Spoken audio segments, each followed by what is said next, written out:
This way, you can catch any mistakes before you start printing. Before you can print, the printer and your iPhone must be on the same Wi-Fi network. Don't worry, it's easy. Let's see the process. You'll need the printer's MAC address to connect. For this, please do a self-test. First, long press this button, then click the power on button. Now, release all buttons like this. After a few seconds, it will automatically start self-testing.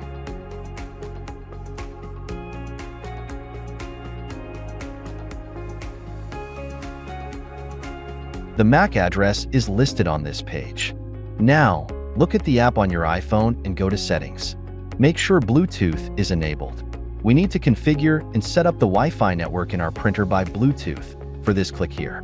You will find the device, and the device name is matched with the MAC address. Tap the MAC address to connect.